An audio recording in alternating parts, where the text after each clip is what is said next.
We have a very active setup for spring storms with all three modes for severe weather. Today, for the southeast, that storm complex pushes off to the east coast.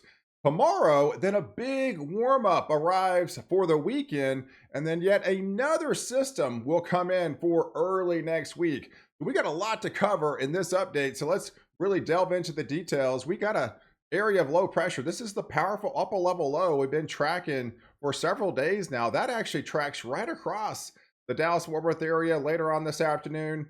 Out ahead of it, we've got intense squall lines coming through the Houston Metroplex.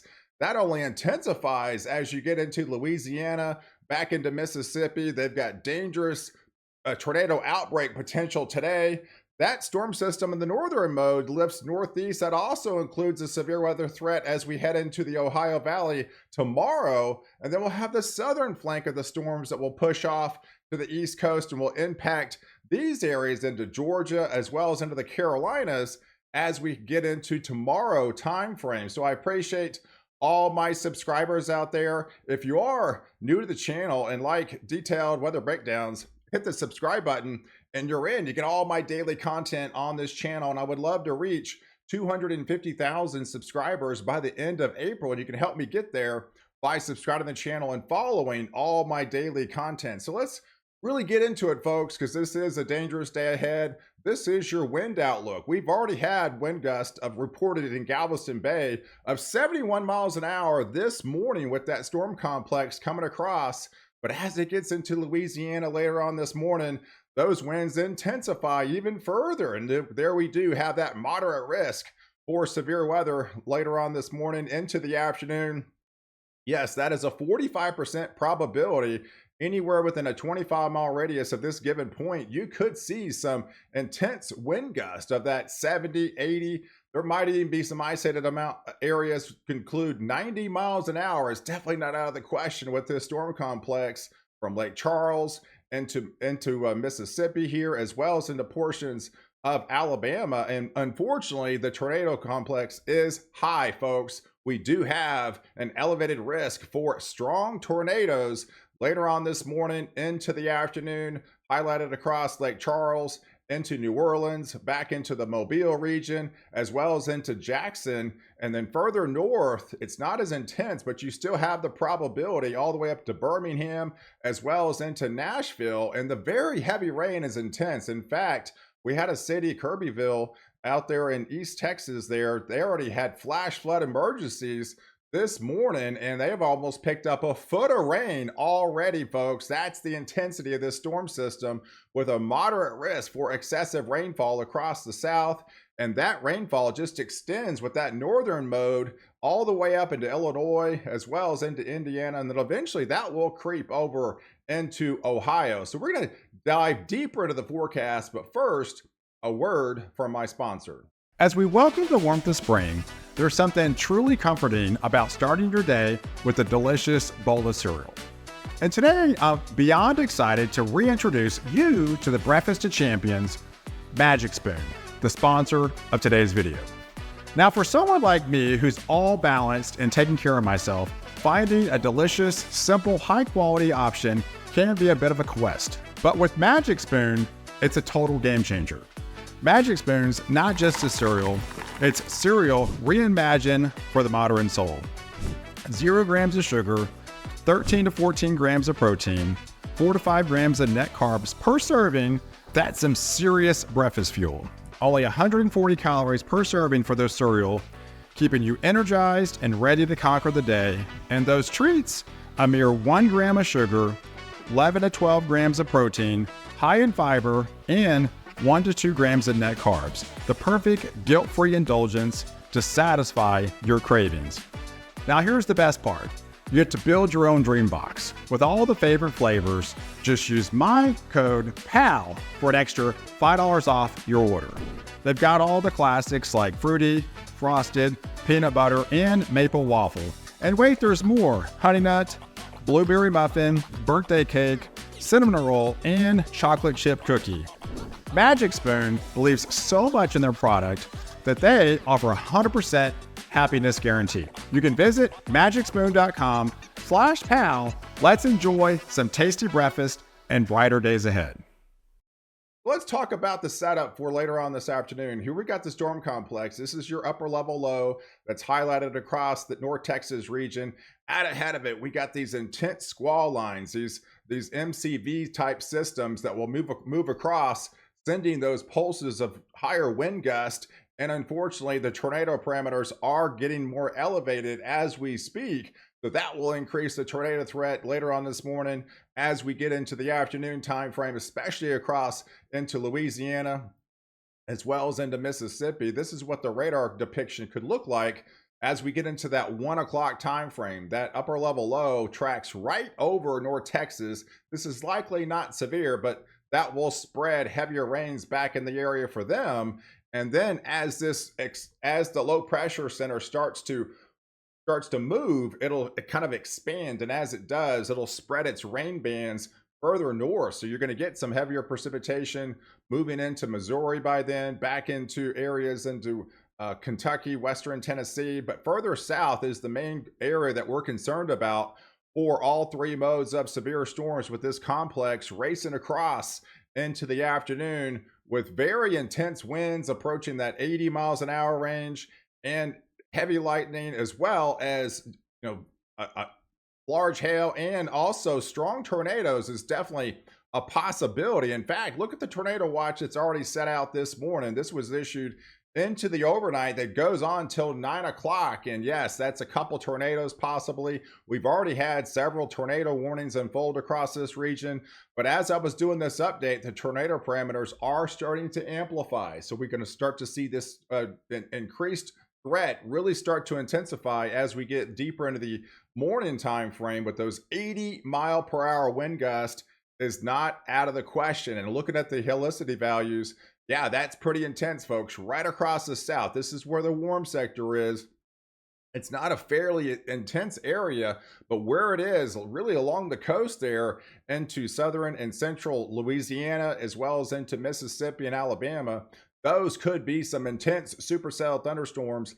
And then training, tornadoes is not out of the question with this type of setup. I mean, some of these areas could pick up a strong tornado, and it could be possibly on the ground for an extended period of time. So it is just one of those days you got to be on high alert as these systems come through. And they've already actually canceled and closed some of the schools and businesses preparing for this event later on today. So yeah, but here's the setup. I mean, this is the storm complex over the next 18 hours. You can see the northern modes. You got the northern mode is a little bit less severe. So you got the rain coming back through North Texas, through Oklahoma, as well as into Arkansas, back into Missouri, into Illinois, as well as into Indiana, and eventually head over into Ohio and Pennsylvania. And then further south, we got the intense parameters really amplifying, especially further south you live in the southeast Texas, Louisiana, back into Mississippi, as well as into Alabama, into the Florida Panhandle region. And then as we get into tomorrow, yeah, there's where the low pressure is. That's where the highlighted area across Indiana. And then out ahead of it, look at that soupy air mass just pumping in off the East Coast. That will transfer into the Northeast. That will amplify a renewed severe threat as we head into tomorrow.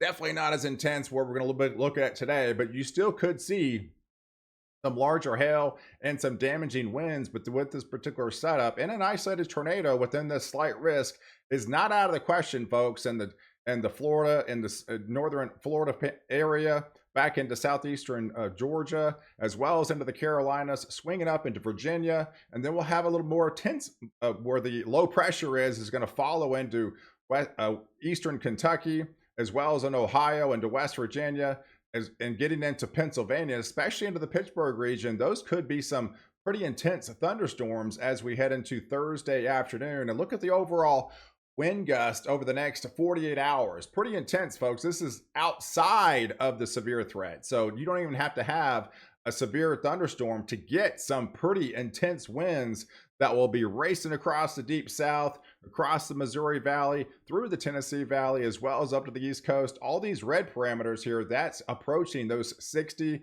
possibly 70 mile per hour wind gust at times. You can see it maxing out there at 86 miles an hour, folks. Even Pennsylvania gets into the action with some strong wind gusts back into the DC region, into the Baltimore region, getting into New Jersey. So this is intense line of thunderstorms that will be moving in over the next 36 hours and also bring some very heavy rain. So you got the two modes, right? You got the low pressure that's highlighted over North Texas.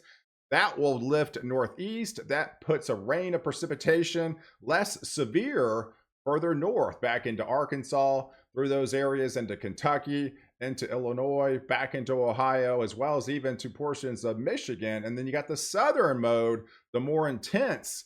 Look at those darker reds and even those whites starting to show up on the map. That's 11 inches. We already had a confirmed report of almost a foot of rain there in Far East Texas. So that gives you an indication of what this atmosphere is capable of with intense flash flooding. That's why they do have that moderate risk in place for excessive rainfall. But what's going to happen, right? So this is basically, right in the middle of storm season, and April is one of those months, folks. I mean, because this pattern does not look to let up. We got the trough moving out. This is what to look at on Saturday as a big warm up comes back into play.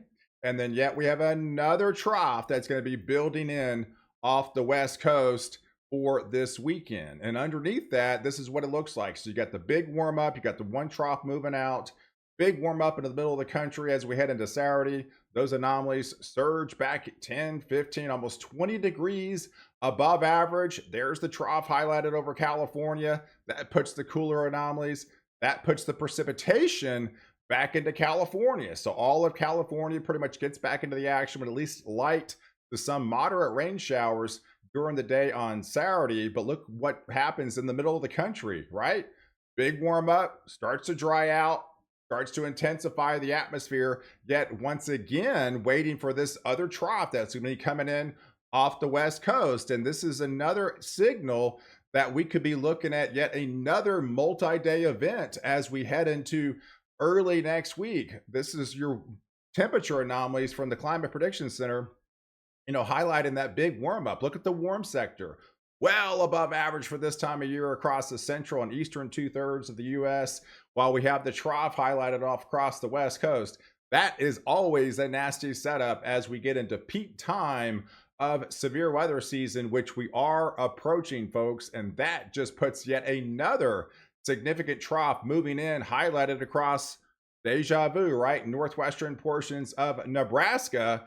And that would put another signal highlighted over the panhandle, back into North Texas, back into Oklahoma, back into the Kansas region as we head into your Monday. So this is likely the fourth week in a row the Dallas-Fort Worth area could see strong to severe thunderstorms.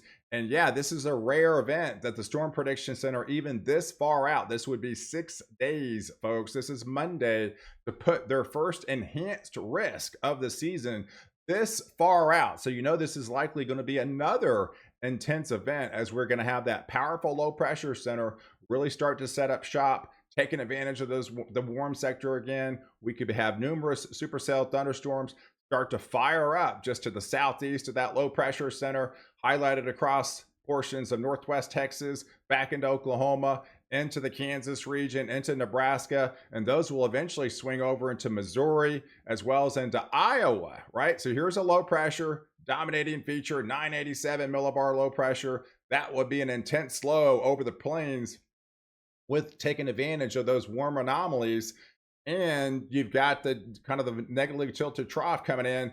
That always spells trouble for severe storms. So likely we could be seeing more supercells start to break out, highlighted into the Monday afternoon, going into Tuesday timeframe into Missouri. That would include those areas into Illinois, but even maybe further north this time into Wisconsin's maybe not out of the question, as we'll have a more widespread potential event as well. So here's the breakdown. I mean, this is pretty far out, folks, but this is interesting to look at all three different comparisons of the severe weather comparisons. This is your SIPS guidance. That is basically your American model ensemble guidance. And this is your learning model compared to the Storm Prediction Center. Like I mentioned, this is pretty rare for them to issue this 6-day outlook for slight risk, especially an enhanced risk this far out. So this shows you the comparison of what could unfold even this far out. It would likely even linger into Tuesday. So this would be your Monday, right? This would be your Tuesday, and this would actually be your Wednesday. So this is kind of a scenario that could unfold actually as we get into early next week, with that dominant low pressure highlighted across the plains, would set the stage for another round of severe storms and another system, and potentially even a more widespread system by then, as we start Monday of next week. So guys, I appreciate you guys watching. If you like this video, definitely hit the subscribe button and catch me next update while I protect you before and after the storm.